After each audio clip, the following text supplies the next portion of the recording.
चलो बच्चों, तो आज हम लोग शुरू करने चल रहे हैं एक बहुत बेहतरीन चैप्टर, नया चैप्टर। और जैसा कि मैंने कल बताया था कि ये चैप्टर काफ़ी इम्पोर्टेंट है और तो उसको एक वीडियो में तो नहीं, उसमें नहीं बन पाएगा, एक लेक्चर में नहीं कंप्लीट हो पाएगा। इसको जितने भी वीडियो पढ़ेंगे उनको आप देखते रहिएगा। बाकी जो यहाँ पर ऑफलाइन कर रहे हैं वो बच्चे रेगुलर आएंगे तो चीज़ें समझ में आएंगी। 5 to 6 मार्क्स तक इससे बोर्ड में पेपर में आता ही आता है, ठीक है ना। तो बेहतरीन तरीके से हम लोग करना है, समझना है। शुरुआत हम लोग बेसिक से करेंगे, क्या है चैप्टर, उसके अंदर क्या चीज़ें हम लोगों को पढ़ना है, वो सारी बातें हम लोग करेंगे। चलिए, चैप्टर का नाम क्या है? कैपेसिटर। क्या नाम था? कैपेसिटर। तो कैपेसिटर जानने से पहले हम लोग बात करते हैं कि कैपेसिटर है क्या एंड डाइइलेक्ट्रिक्स क्या है। ये सारी बातें हम लोग करेंगे। उससे पहले हम बात करते हैं किसी कंडक्टर की बात करते हैं। किसकी बात करते हैं बेटा? कंडक्टर की बात करते हैं। कंडक्टर क्या होता है? पता है कंडक्टर क्या होता है? कुछ आइडिया? Any idea? नहीं पता। कंडक्टर का मतलब ये होता है, सुनिए, अगर पता भी है तो कोई बात नहीं, नहीं पता है तो सुनिए। कंडक्टर क्या होता है? The material which have sufficient amount of free electron, the material which has sufficient amount of free electron is called conductor या metal। उनको हम जितने भी metals होते हैं उनको हम क्या कहते हैं? जो कंडक्ट करता हो, जो क्या करता हो? कंडक्ट। और कंडक्शन के लिए हमें किसकी जरूरत पड़ती है? फ्री इलेक्ट्रॉन की। फ्री इलेक्ट्रॉन होता क्या पता होना चाहिए, इसका कॉन्सेप्ट, फ्री इलेक्ट्रॉन कॉन्सेप्ट आपको पता होना चाहिए। क्या होता है फ्री इलेक्ट्रॉन? बेसिक अगर देखा जाए शुरुआती दौर में, अगर हम क्लासिकल थ्योरी की बात करें फिजिक्स में, तो क्लासिकल थ्योरी ये कहता है कि हर एक सब्सटेंस किससे बना है? एटम से बना है। एटम के अंदर दो चीजें होती हैं, एक ऑर्बिट होता है और एक न्यूक्लियस होता है। न्यूक्लियस के अंदर कौन होता है? न्यूक्लियस के अंदर प्रोटॉन एंड न्यूट्रॉन होते हैं, प्रोटॉन और न्यूट्रॉन। और ऑर्बिट में कौन होता है? इलेक्ट्रॉन होता है। कौन होता है ऑर्बिट में? इलेक्ट्रॉन रिवॉल्व करता है। ये हो गया आपका न्यूक्लियस और ये हो गया इसका क्या? ऑर्बिट। तो ये देखा गया कि जो आउटर मोस्ट ऑर्बिट के इलेक्ट्रॉन्स होते हैं, जो कौन होते हैं? आउटर मोस्ट ऑर्बिट के इलेक्ट्रॉन होते हैं, they are free for the nucleus force. वो क्या हो जाते हैं? न्यूक्लियस फोर्स से फ्री हो जाते हैं। फ्री होकर के क्या करते हैं? ये भाग नहीं जाते हैं, ये मेटल के अंदर ही मौजूद होते हैं। लेकिन अब ये एक सिस्टमेटिक मतलब एक ऑर्बिट में नहीं घूमते हैं, बल्कि कैसा मोशन करते हैं? रैंडम मोशन करते हैं। कैसा मोशन करते हैं? रैंडम मोशन करते हैं। और इसी इलेक्ट्रॉन को हम क्या कह देते हैं? फ्री इलेक्ट्रॉन कह देते हैं। क्या कौन से इलेक्ट्रॉन कहते हैं? Free electron. क्या कहते हैं इसको? फ्री इलेक्ट्रॉन कहते हैं। तो जितने भी ये क्लासिकल थ्योरी है, ये कौन सी थ्योरी है? क्लासिकल थ्योरी है। अगर हम माइक्रो से क्वांटम थ्योरी की बात करेंगे तो इसको हम आगे चल करके लास्ट में चैप्टर इलेक्ट्रॉनिक्स है वहाँ पर चर्चा करेंगे, या कभी ऐसी जरूरत पड़े, अभी जरूरत नहीं है तो वहाँ पर भी हम चर्चा करेंगे। हो सकता है किसी चीज़ के लेक्चर में जरूरत पड़े हमको भी, जब करंट इलेक्ट्रिसिटी बताऊँगा हो सकता है वहाँ पर कुछ अगर आप लोगों की बात नहीं समझ में आएगी तो उसी से एक्सप्लेन करूँगा। दूसरी थ्योरी कौन सी थ्योरी? क्वांटम थ्योरी, जिसमें हम बात करेंगे बैंड थ्योरी की बात करेंगे, ठीक है ना। अभी मत जानिए उसको। तो ये फ्री इलेक्ट्रॉन होता है। ये कौन सी थ्योरी की बात कर रहा हूँ मैं? क्लासिकल थ्योरी की बात कर रहा हूँ। तो इसमें ये फ्री इलेक्ट्रॉन कैसा मोशन करता है? रैंडम मोशन करता है। कहाँ पर? एटम, मेटल के अंदर। मेटल के अंदर कैसा मोशन करता है? रैंडम। और ये जो एटम था वो क्या बन जाता है? पॉजिटिव आयंस बन जाते हैं। एटम क्या बन जाते हैं? Positive ion. तो those material which have sufficient amount of free electron is called what? Conductor. That is called conductor. बात समझ में आई? अब जरा समझिए इस बात को। एक चीज और हमने पढ़ी थी, क्या पढ़ी थी? कि किसी भी कंडक्टर को जब हम चार्ज देते हैं, किसी भी कंडक्टर भी supply some charge to any conductor, that charge distributed over the surface of the conductor. जो भी चार्ज किसी कंडक्टर को हम सप्लाई करते हैं वो चार्ज कहाँ डिस्ट्रीब्यूट होता है, उसके सरफेस पर डिस्ट्रीब्यूट होता है, वो अंदर अलाउ नहीं करता है। जो मेटल होता है, जो कंडक्टर होता है, वो आउटर चार्जेस को जो बाहर से देते हैं किसी कंडक्टर को, वो अपने अंदर जाने के लिए अलाउ नहीं करता है। वो चार्ज कहाँ रहते हैं, सरफेस पर ही रहते हैं। कहाँ रहते हैं, सरफेस पे रहते हैं। बात पकड़ में आ रही है नहीं आ रही है? तो लेकिन एक बात आपने देखा कि अगर मैं किसी भी कंडक्टर को चार्ज सप्लाई करता हूं, अगर किसी कंडक्टर को मैं चार्ज सप्लाई करता हूं तो क्या होता है, उस कंडक्टर के साथ क्या होता है, जरा इसको हम एक एनालॉजी के थ्रू समझने की कोशिश करते हैं। Suppose that you have a conductor, क्या है आपके, सॉरी एक container, you have a container. एक कंटेनर है, एक कोई बर्तन है, एक कोई टैंक है, इसके अंदर इफ पोर सम वाटर, अगर इसके अंदर हम कुछ वाटर पोर करें, क्या पोर करें, वाटर, वाटर को अगर इसमें हम पोर करें, इसमें डालें तो क्या होगा, वाटर का कंपैरिजन आप करिए, वाटर का कंपैरिजन आप करिए चार्ज से। किससे कंपेयर करिए आप, चार्ज से कंपेयर। जैसे जैसे वाटर इसके अंदर फिल करोगे तो क्या होगा कि वाटर का जो लेवल है वो क्या करेगा बेटा, वो राइज करेगा। वो क्या करेगा बेटा, राइज करेगा। बात पकड़ में आ रही है कि नहीं आ रही है? ठीक वैसे ही जैसे जैसे आप किसी कंडक्टर को चार्ज सप्लाई करोगे वैसे वैसे क्या होगा, इस कंडक्टर का क्या करता है, राइज, पोटेंशियल राइज करता है। क्या राइज करता है बच्चों, पोटेंशियल राइज करता है। क्या राइज करता है, पोटेंशियल राइज। यानी पोटेंशियल का कंपैरिजन हम किससे कर रहे हैं, लेवल ऑफ द वाटर, और वाटर का कंपैरिजन हम किससे कर रहे हैं, charge, amount of the charge. Yes भाई, अगर आप किसी भाई आप पोटेंशियल की डिफिनीशन क्या है, पोटेंशियल की डिफिनीशन है, बताइए डिफिनीशन क्या है पोटेंशियल की, work done in bringing unit charge from infinity to any point. किसी भी पॉइंट पर अगर यूनिट चार्ज को आप लेके आओगे, क्या लेके आओगे, यूनिट चार्ज को, तो क्या होता है, वो उस पॉइंट पर उसका क्या कहलाता है, वर्क डन, पोटेंशियल होता है। वो उसका क्या कहलाता है, पोटेंशियल। कौन, वर्क, जो भी वर्क होगा वो उसका क्या होगा, पोटेंशियल होगा। जब आप किसी चार्ज को इसको सप्लाई कर रहे हो, यानी कि कुछ वर्क करना पड़ेगा, जो भी वर्क होगा वो क्या बना देगा, पोटेंशियल बना देगा।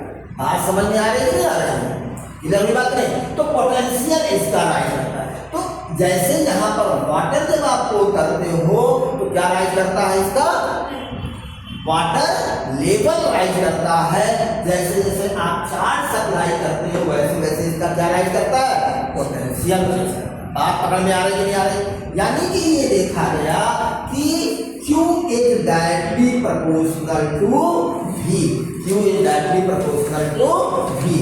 अगर आप चार्ज इसको दोगे तो इसका पोटेंशियल क्या करेगा, राइज करेगा। तो पहले चार्ज आएगा कि पोटेंशियल आएगा, पहले चार्ज आया कि पोटेंशियल आया, पहले चार्ज आया, फिर जाके उसका क्या हुआ, पोटेंशियल राइज किया।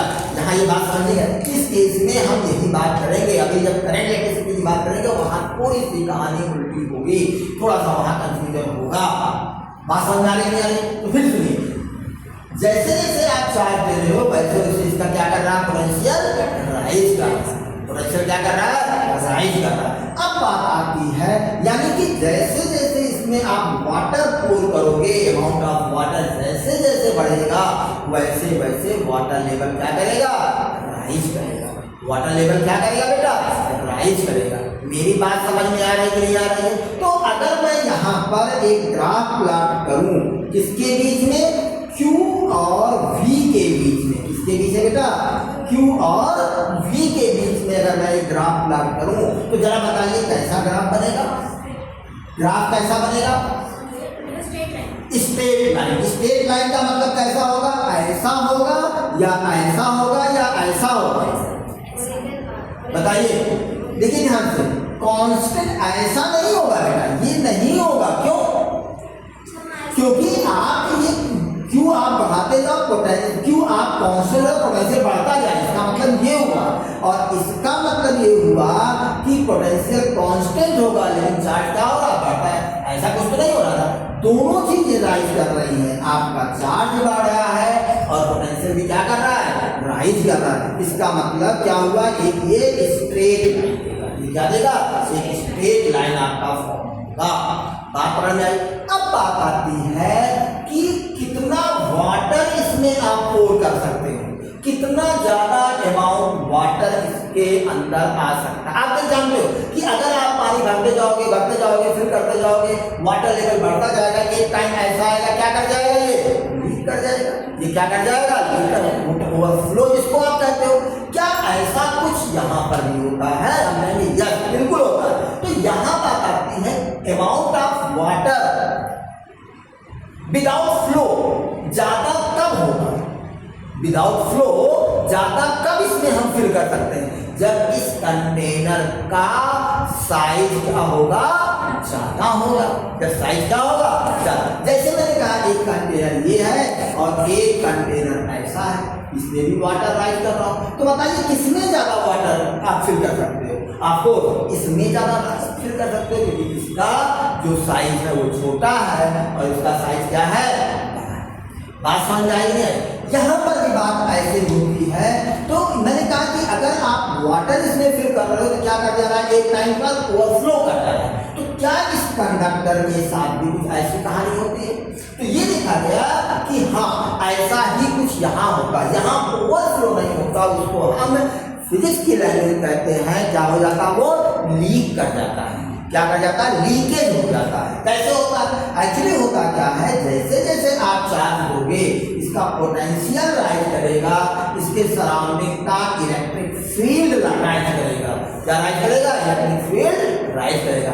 हर एक मटेरियल का, हर एक मटेरियल का, हर एक इंसुलेटिंग मटेरियल का, हर एक इंसुलेटिंग मटेरियल का एक स्ट्रेंथ होता है मैक्सिमम इलेक्ट्रिक फील्ड को बियर करने की। तो मैक्सिमम इलेक्ट्रिक फील्ड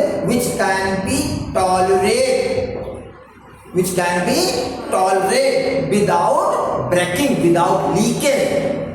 एक मैक्सिमम इलेक्ट्रिक फील्ड जो कि लीक नहीं करने दे रहा है, किसको, इलेक्ट्रिकल लीकेज। अब इलेक्ट्रिकल लीकेज क्या होता है इसको समझते हैं। एक्चुअली होता क्या है कि जब कहीं का पोटेंशियल या इलेक्ट्रिक फील्ड राइज करता है तो वहां पर एयर है, तो एयर के जो मॉलिक्यूल्स होते हैं उसमें क्या होता है, इलेक्ट्रॉन भी होते हैं और आयंस न्यूक्लियस भी होता है। क्या होता है, इलेक्ट्रॉन और न्यूक्लियस होता है। होता क्या है बच्चों, जरा फील करिएगा।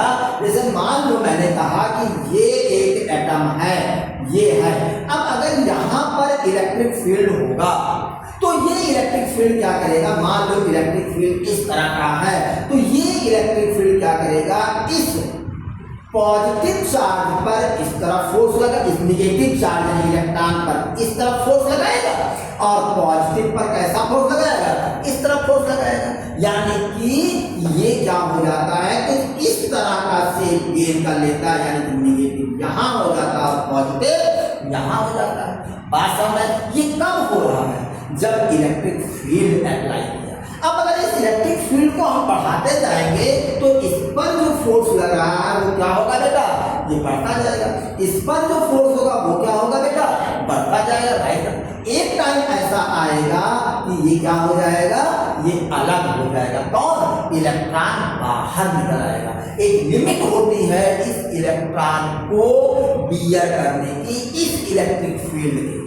बात पकड़ में आ रही है। और वो अगर फोर्स जो एक्सटर्नल इलेक्ट्रिक फील्ड से इस पर जो फोर्स लग रहा है वो इस न्यूक्लियस फोर्स से ज्यादा हो जाए, क्या हो जाए, ज्यादा, तो क्या हो जाएगा, ये इलेक्ट्रॉन कहाँ चला जाएगा, बाहर आ जाएगा। इलेक्ट्रॉन कहाँ जाएगा, एटम से बाहर आ जाएगा। जब एटम से बाहर आ जाएगा अब ये इलेक्ट्रॉन क्या हो जाएगा, फ्री हो जाएगा। अब ये इलेक्ट्रॉन जब फ्री हो जाएगा तो ये किधर भागेगा?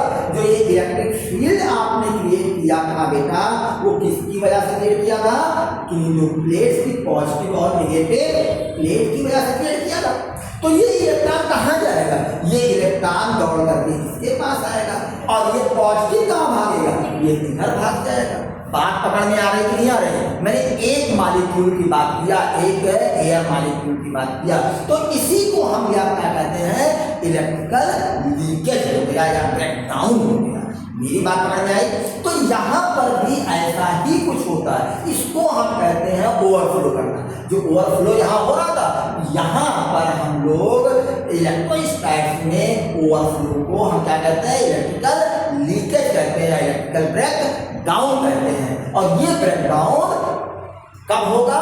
जब ये maximum electric field which can be tolerate by the dielectric, by the material, by the medium. बात समझ में आ रही है? वो मैक्सिमम इलेक्ट्रिक फील्ड जो कोई भी मटेरियल, जो कोई भी मीडियम बियर कर सकता है बिना ब्रेकडाउन के, उसको हम लोग क्या कहते हैं? उसकी स्ट्रेंथ बोलते हैं। कौन सी स्ट्रेंथ कहते हैं? डाई इलेक्ट्रिक स्ट्रेंथ कहते हैं। क्या नाम देते हैं बेटा उसको? डाई इलेक्ट्रिक स्ट्रेंथ कहते हैं, डाई इलेक्ट्रिक स्ट्रेंथ। बात पकड़ में आ रही नहीं आ रही? थोड़ा समझिए, फिर से एक बार रिकॉर्ड करते हैं पूरी चीजें। मैंने क्या कहा? मैंने शुरुआत किया कि मान लो कि आपके पास ये कंटेनर था, इसमें वाटर पोर किया, जैसे वाटर राइज कर फिल कर रहा है तो वाटर लेवल इंक्रीज कर रहा था। एक टाइम ऐसा आया कि ये ओवरफ्लो कर गया। मैंने कहा कि ठीक वैसा ही अगर मैं किसी कंडक्टर को चार्ज दूंगा तो इसका पोटेंशियल क्या करेगा? राइज करेगा। एक टाइम ऐसा होगा कि ये क्या हो जाएगा? लीकेज हो जाएगा, इलेक्ट्रिकल लीकेज। अब तो इलेक्ट्रिकल लीकेज का होता है उसकी चर्चा मैंने किया कि maximum electric field which can be tolerated by any material medium, which can be tolerated by any dielectric medium without breaking, without electrical breakdown, is called dielectric strength। अगर dielectric strength से ज्यादा इलेक्ट्रिक फील्ड आपने create किया तो उस case में क्या होगा? इलेक्ट्रॉन अलग हो जाएगा मॉलिक्यूल से, प्रोटॉन अलग हो जाएगा, न्यूक्लियस अलग हो जाएगा, और उस सिचुएशन को हम क्या कह देते हैं? Electrical breakdown. और इसको हम इससे कंपेयर करें तो इसी को हम क्या कहते हैं? कि इलेक्ट्रिकल लीकेज हो गया, यानी कि ओवरफ्लो कर गया। अब इस पर कोई चार्ज नहीं। बात समझ में आई? तो हमें क्या करना है? किसी कंडक्टर को जब चार्ज देते हैं तो वो जैसे यहाँ पर हमने देखा, जैसे यहाँ पर हमने देखा कि अमाउंट ऑफ वाटर किस बात पे डिपेंड कर रहा था? Size of the container, size of the conductor. तो यहाँ पर जो कंडक्टर है इसमें मैक्सिमम चार्ज हम कितना दे सकते हैं वो किस बात पे डिपेंड करेगा? उस बात को समझने के लिए हमने देखा क्या? हमने कहा कि अगर मैं यहाँ से इस प्रोपोर्शनलिटी कांस्टेंट को हटाऊं तो ये लिखा जाएगा, ये बन जाएगा क्या? एक constant C into V।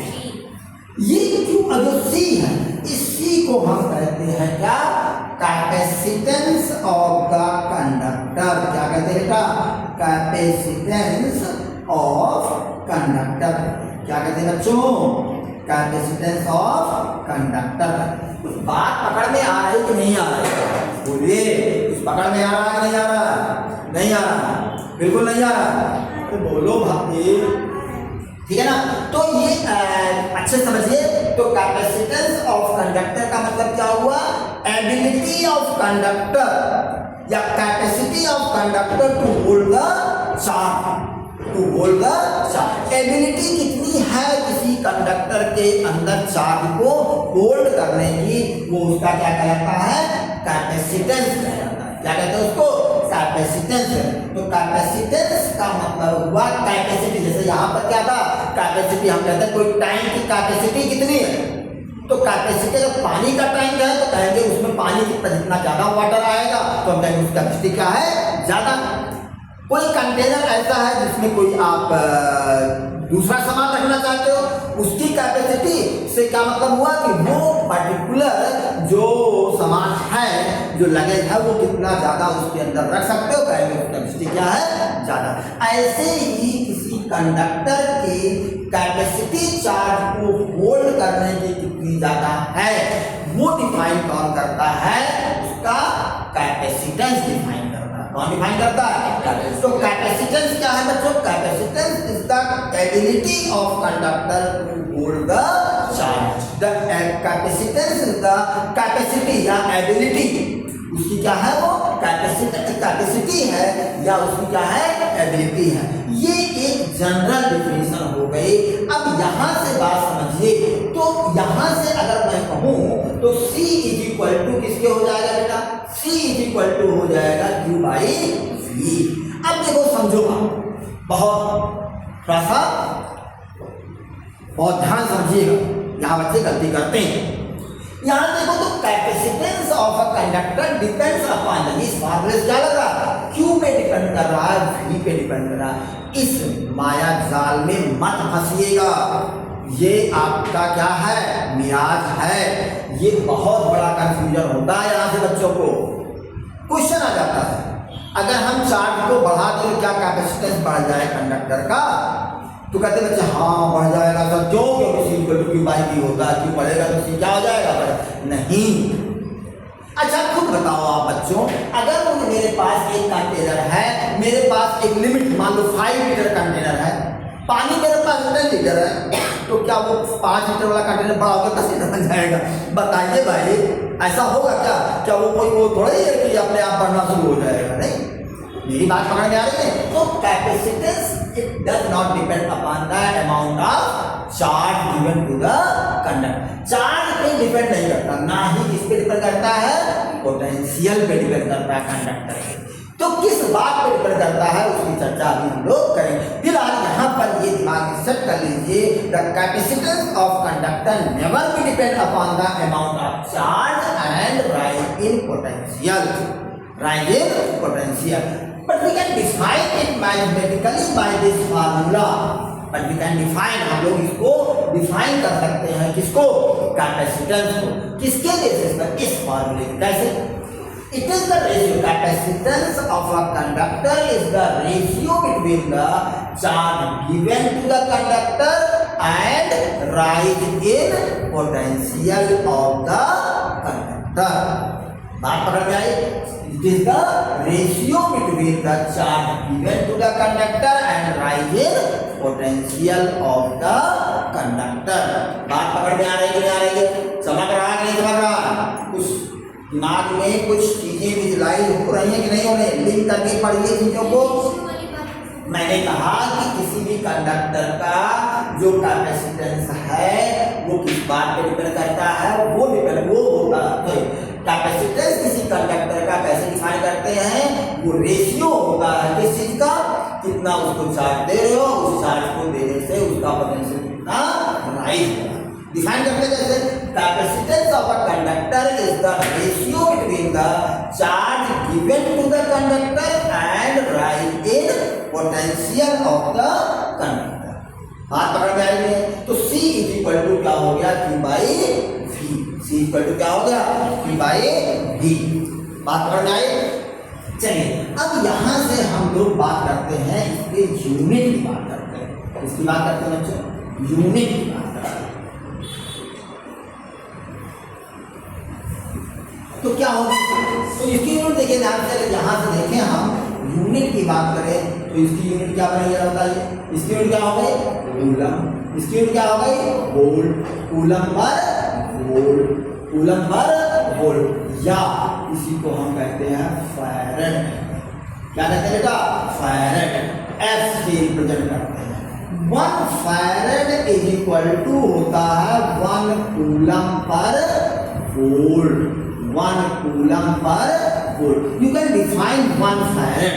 You can define 1 farad. 1 farad को आप डिफाइन भी कर सकते हो। कैसे डिफाइन करोगे जरा बताइए, सोचिएगा। 10 सेकंड का आपके पास पॉज है, सोचिए।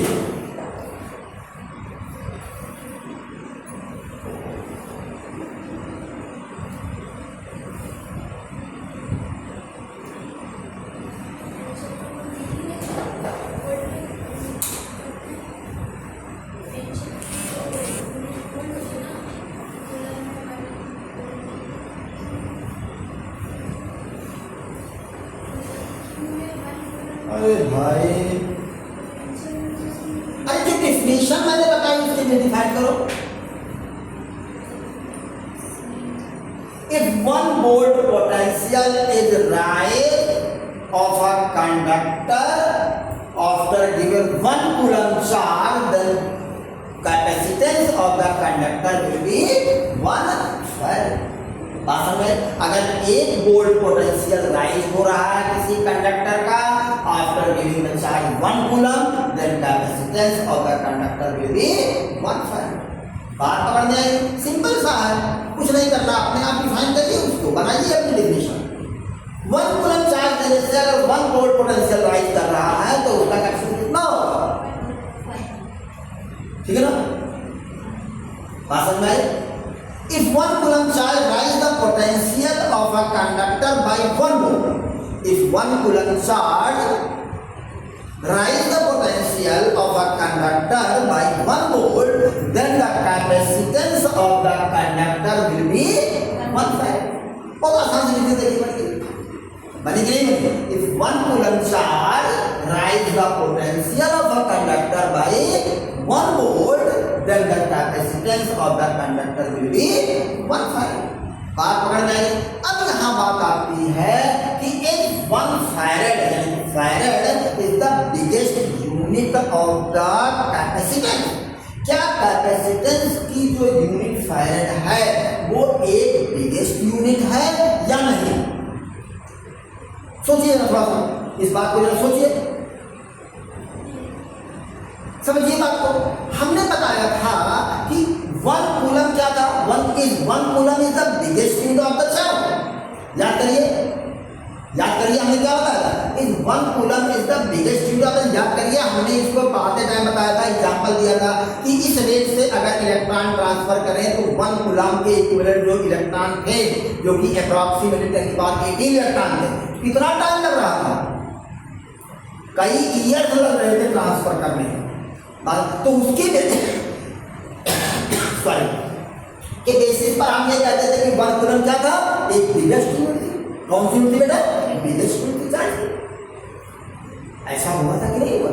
अगर 1 कूलम बिगेस्ट यूनिट है तो फैराड भी तो बिगेस्ट यूनिट होगी, किसकी? कैपेसिटेंस की। बात पकड़ में आई है तो लिंक करो बच्चों, ऐसे नहीं है, हवा में नहीं चल रहा है किसी को ले जाके। अब बेसिक चीजें जो देखिए, आप कितनी चीजें ऐसी है जो कि अगर आपको अगर पता है, शुरुआत कीजिए, रिकॉल अगर कर लो तो ये चीजें कितनी आसान हो जाएंगी। मैक्सिमम चीजें जो आज मैंने बताई उसमें पिछली चीजें मैंने निकाल दी, तो पिछले टॉपिक की चीजें थी। बात पड़ जाए तो यहाँ देखिए, अब बात आती है अगर ये बिगेस्ट यूनिट है तो इसकी स्मॉलेस्ट यूनिट क्या होगी?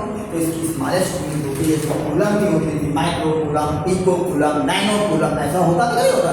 तो जो आपका प्रीफिक्स लगता है उस केस में आप बताइए, if we say 1 micro coulomb is equal to how many coulomb? 1 micro coulomb is equal to how many coulomb? 10⁻⁻6 coulomb. Similarly 1 micro farad is equal to how many farad? 10 की power. जो prefix लगा micro वो कभी change नहीं होता है, कहीं पर भी जाकर पढ़ते हो। अगर मैं कहूँ 1 nano coulomb is equal to -9 coulomb, तो 1 nano farad is equal to 10 की पावर -9 फैराड। बात पकड़ में आ रही है? जरा बताइए, 1 पिको कूलम, पिकॉक, अरे नैनो से 9 बन गया, एन से क्या बन गया? एन फॉर 9 हो गया, है ना? पिकॉक कितना बन गया? -12 बन गया। ये क्या बन गया? तो 1 pico cool farad is equal to कितना बन गया? 10 की पावर -12 फैराड बन गया। बात पकड़ में आ रही नहीं आ रही? तो these are the smallest unit of the capacitance. तो ये कैपेसिटेंस किसका है? किसी कंडक्टर के कैपेसिटेंस की बात कर रहे हैं, यानी कि हर एक कंडक्टर को हम एक लिमिट तक ही चार्ज दे सकते हैं। ये कंक्लूजन अब तक का हमारा निकला। अच्छा ये बताओ बच्चा, थोड़ा सा सोचो, ये जो इतनी नौटंकी हम लोग कह रहे हैं कि चार्ज दिए जा रहे हैं, क्यों दिए जा रहे हैं भाई चार्ज किसी को? तो इसका आंसर आपको मिलेगा, इसका आंसर मिलेगा जो एनालॉजी मैंने बताया था। यहाँ पे एनालॉजी क्या लिया था?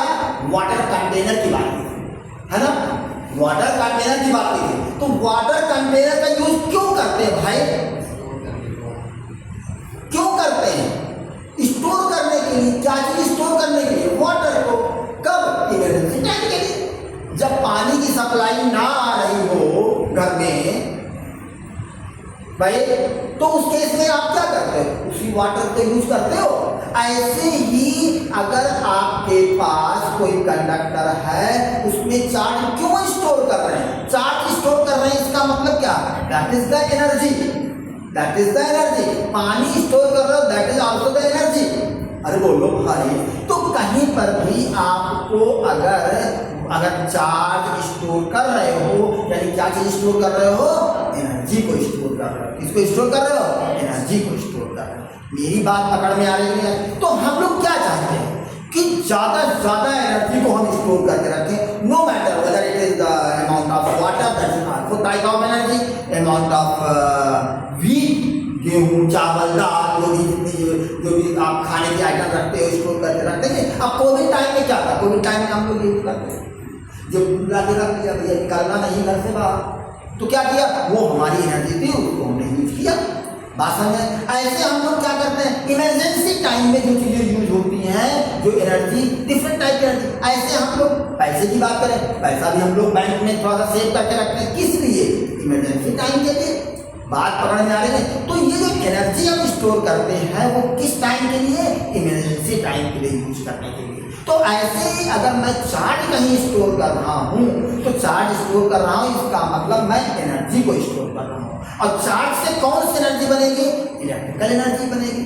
चार्ज से कौन सी एनर्जी बनेगी? इलेक्ट्रिकल। कैसे वो यूज होता है, वो सारी चीजें हम लोग आने वाले टाइम में पढ़ेंगे। फिलहाल अभी हमको जो फोकस करना है, वो इस बात को फोकस करना है कि हम कैसे एनर्जी को मैक्सिमम स्टोर करें, यानी कि चार्ज को हम मैक्सिमम कैसे स्टोर करें। ये चीजें हमको डिस्कस करनी है इस चैप्टर में। बात पकड़ में आ रही है? हमारा मकसद ये, अक्सर बच्चे ये कहते हैं, अरे सर इतना सब पढ़ाते जा रहे, क्या मतलब इसको पढ़ाने का, क्यों पढ़ा रहे हैं, क्या जरूरत है? तो बात समझिए, जब हमको ये पता होगा कि हमारा एम है क्या, हम इस चीज को क्यों पढ़ रहे हैं, तो शायद थोड़ा सा आपका इंटरेस्ट बनेगा। बात पकड़ में आ रही है? तो हमारा मेन मकसद क्या है इस चैप्टर को पढ़ने का? हमारा मेन मकसद है कि हमें चार्ज को स्टोर करना है।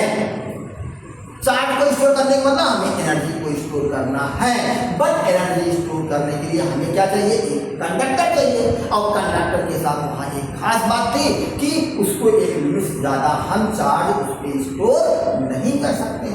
बात पकड़ में आ रही है कि नहीं आ रही है? बोलिए, तो क्या किया जाए? क्या चीज़ें ऐसी अप्लाई की जाए, क्या चीज़ें ऐसा अरेंजमेंट किया जाए कि मैक्सिमम चार्ज स्टोर कर सकें? वो सारा कुछ कॉन्सेप्ट इस चैप्टर में हम लोग फोकस करेंगे। तो बी कनेक्टेड, डेली आइए, डेली देखते रहिए वीडियो को, तो आपको चीजें समझ में आएंगी। एक दिन में नहीं, अभी तो हम केवल बात किए हैं क्या कि अगर किसी कंडक्टर को हम चार्ज दे रहे हैं तो क्या क्या हो रहा है उसके साथ। बात समझाई? अभी तो हमने ये भी नहीं पढ़ा कि कंडक्टर का जो कैपेसिटेंस है वो किस बात पर डिपेंड कर रहा है। किसी भी कंडक्टर का जो कैपेसिटेंस है वो किस बात पर डिपेंड है। अभी तो केवल हमने ये बता दिया कि वो V पर डिपेंड नहीं करेगा। इस भ्रम में ना रहना। बोलो भाई, कुछ समझ आ रहा है कि नहीं समझ रहा है? कुछ दिमाग में दूसरा ज्यादा तो नहीं हो रहा है? हाँ, ज्यादा नहीं होना चाहिए जब कुछ नहीं पढ़ा। बात समझिए, मजा आ रहा है कि नहीं आ रहा है? हाँ, मजा लीजिए, खूब बढ़िया इंजॉय करिए। पढ़ाई को वो नहीं करना है कि नहीं अरे बहुत हो गया, नहीं, इंजॉय करिए, सीखिए। अब आप मैं पूछा कि सर ने बताइए किस बात पे डिपेंड करेगा, क्यू और V पे डिपेंड करेगा, किस बात पे डिपेंड करेगा। इस क्वेश्चन का आंसर ढूंढने की कोशिश करिए, इसकी क्यूरियोसिटी बनाइए अपने अंदर। देखिए अभी आपको बोलिए नहीं पढ़ने, बात पकड़ में आ रही है? चलिए अभी थोड़ी सी चीज और बची हुई है, वो कहिए खेले उसके साथ भी। तो आप लोग खेलना सीख गए। किस चीज से खेलना सीख गए? किसी से? किसी भी फिजिकल क्वांटिटी का डायमेंशन निकालना। डायमेंशन निकालना सबको आता है ना? जब सबको आता है यानी खेल सकते हो उसके साथ। कैसे खेलोगे? चलिए यहाँ से इसका डायमेंशन निकला जाएगा, कूलम का डायमेंशन। कूलम का डायमेंशन क्या होगा? 80। बोलो बेटा, वोल्ट को क्या कहते हैं? W/Q। वोल्ट को क्या कहते हैं बेटा?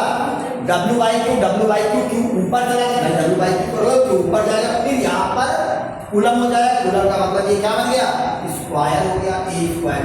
अरे बोलो बच्चों, पकड़ में आ रहा है नहीं?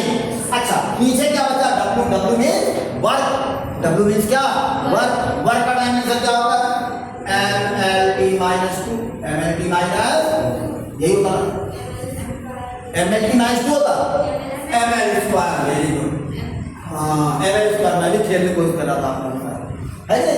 तो M L square T minus two, जरा बताइए आगे क्या बन जाएगा, एम की पावर माइनस वन, बोलो भाई, एम की पावर माइनस वन, एल जाएगा ऊपर, क्या बना, एल की power minus two, is it correct? और ये टी ऊपर जाएगा, कितना बन जाएगा, टी की पावर, और ये क्या बना, A square. This is dimension of capacitance. बोलो भाई, तो ऐसे क्यों, डायमेंशन आपको आना चाहिए, कैसे निकालते हैं बात करते हैं। चल अब एक वो मिस्ट्री को भी सॉल्व करते हैं जो हमारे पास है। वो क्या मिस्ट्री है कि in which factor the capacitance of conductor depend, किस चीज पर डिपेंड करता है किसी भी कंडक्टर का कैपेसिटेंस। अगर चार्ज पे डिपेंड कर रहा है, बी पे डिपेंड कर रहा है, तो किस बात पर डिपेंड कर रहा है? तो बच्चों चलिए हम लोग बात करते हैं अब कि capacitance of a conductor, capacitance किस बात पे डिपेंड कर रहा है, कैपेसिटेंस ऑफ अ कंडक्टर। अब वो कंडक्टर किस शेप का है, किस साइज का है, नो मैटर, इससे हमें कोई मतलब नहीं है, किस डिजाइन का है उससे कोई मतलब नहीं है। तो for simplicity we consider a conductor a spherical conductor. एक कैसा कंडक्टर हम ले रहे हैं, स्फेरिकल कंडक्टर हम कंसीडर कर रहे हैं। किसलिए, सिंपलिसिटी के लिए। आप ट्यूब भी ले सकते हो, आप सिलेंडर भी ले सकते हो, कोई भी शेप का ले सकते हो। चलिए suppose that the radius of this conductor is a. अब ये स्फेरिकल कंडक्टर है, it may be solid, it may be hollow, ये शेल भी हो सकता है और सॉलिड शेल भी हो सकता है, कोई फर्क नहीं पड़ेगा। क्यों नहीं फर्क पड़ेगा, अगर सॉलिड भी होगा तो अंदर तो चार्ज जाने से रहा, ओके, और अगर सॉलिड नहीं है, हॉलो है, तो भी कोई फर्क नहीं पड़ेगा, बात वही होगी। साइज जो सरफेस है उसका, चाहे स्फेरिकल शेल हो चाहे सॉलिड स्फीयर हो, दोनों का जो सेम रेडियस अगर है तो दोनों का सरफेस कैसा होगा, सेम होगा। दोनों सरफेस कैसा होगा, सेम। सरफेस सेम होगा मतलब सरफेस एरिया। तो सरफेस पर डिस्ट्रीब्यूट होता है चार्ज, इसका मतलब किस पे डिस्ट्रीब्यूट होता है, सरफेस एरिया पे डिस्ट्रीब्यूट होता है। इस पे डिस्ट्रीब्यूट होता है बेटा, सरफेस एरिया पे। अरे बोलो भाई, बात पकड़ में आ रही कि नहीं आ रही है, बोलो।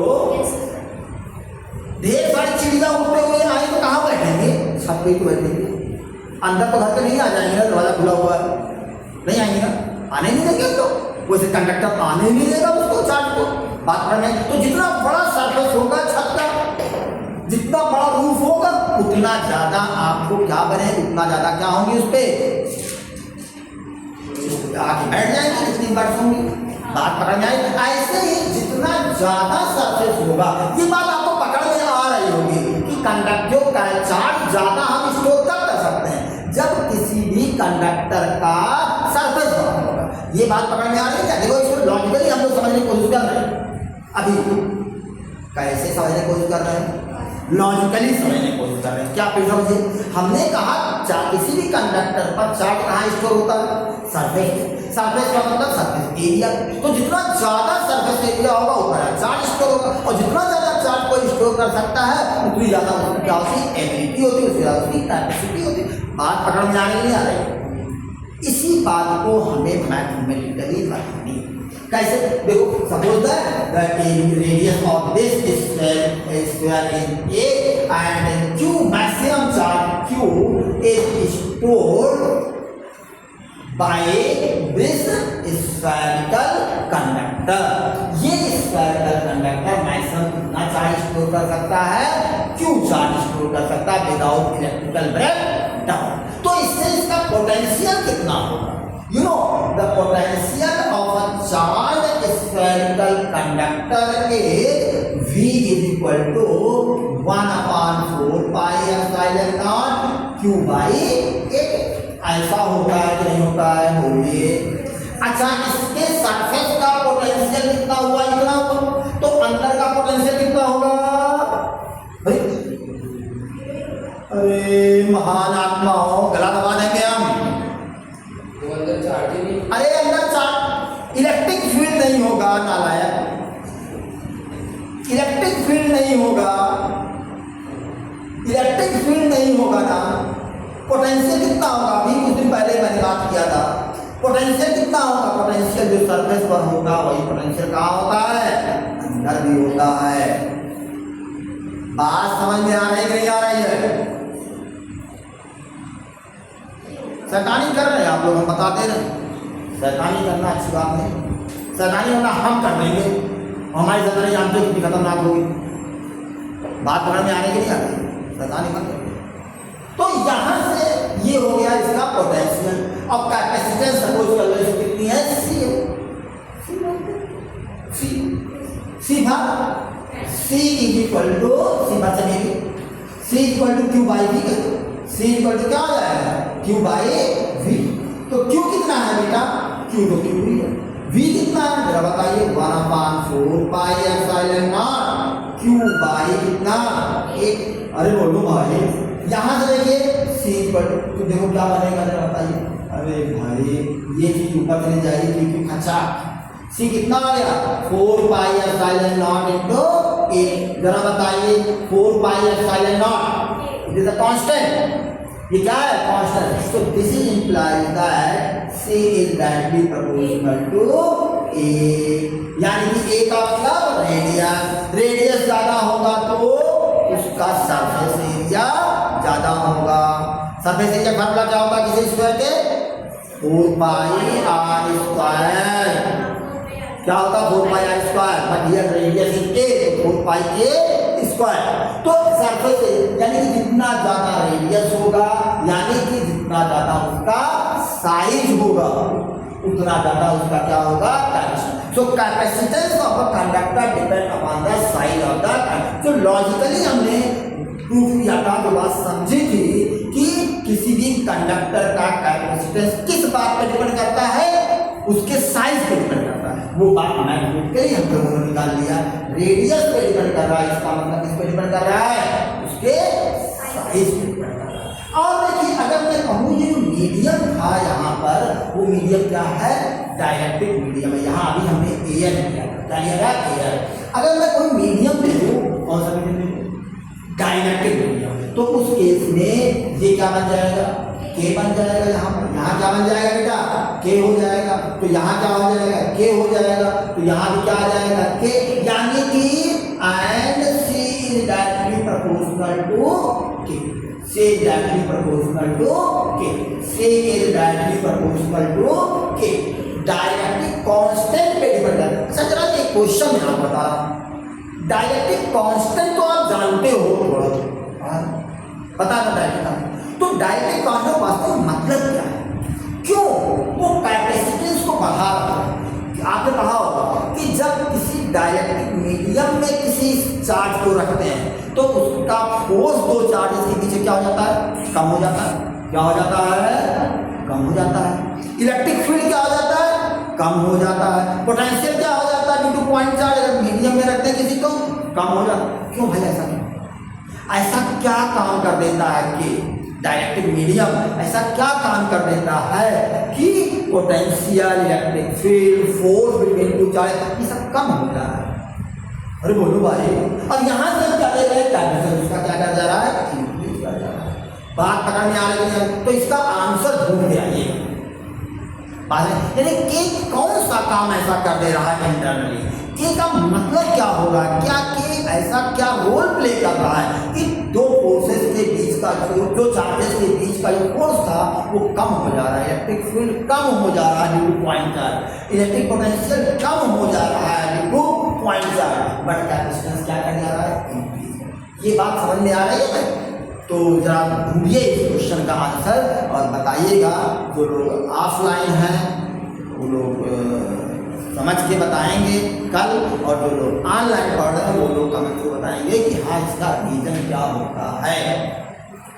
अब ये ना बता दीजिए कि 1/k टाइम्स हो जाता है, नहीं ये नहीं, 1/k टाइम्स पोटेंशियल हो जाता है, नहीं नहीं, क्या काम करता है, रीजन क्या इंटरनल उसका फिनोमेना अंदर क्या करता है डायरेक्ट कि जिससे फोर्स की वैल्यू कम हो जा रही है। अरे बोलो लॉजिकली आप समझाइएगा, उसका बाइफरकेट करके समझिएगा, बात समझ आएगी तो इसको इस क्वेश्चन का आंसर ढूंढिएगा।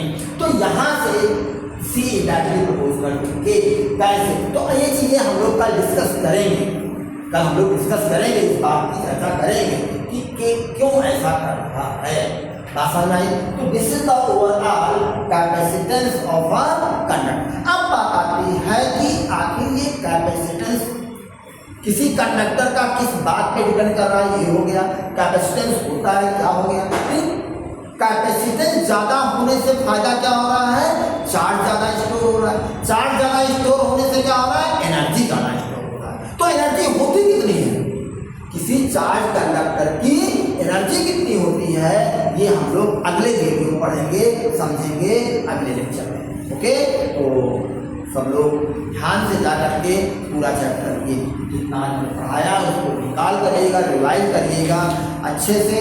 आप जो लोग ऑनलाइन पढ़ रहे हैं वो लोग अच्छे से देखेंगे, समझेंगे, शुरू से लास्ट तक वीडियो को देखिएगा, कमेंट करिएगा, कोई प्रॉब्लम होती है लाइक जरूर करिए, सब्सक्राइब जरूर करिए। देख रहा हूँ अनसब्सक्राइब लोग जो है ज़्यादा वीडियो को देख रहे हैं, ज़्यादा ड्यूरेशन मिलता है, और सब्सक्राइब लोगों का ड्यूरेशन कम है, तो अनसब्सक्राइब लोग ज़्यादा वीडियो देख रहे हैं। प्लीज़ मेरी रिक्वेस्ट है कि ज़्यादा से ज़्यादा लोग सब्सक्राइब करें, जिससे और ज़्यादा लोगों तक ये मेरी बात पहुँचे और ज़्यादा से ज़्यादा लोग उस चीज़ को देखें वीडियो, ताकि मैक्सिमम लोगों को विदाउट एनी चार्ज फायदा हो। Thank you, best of luck, have a nice day.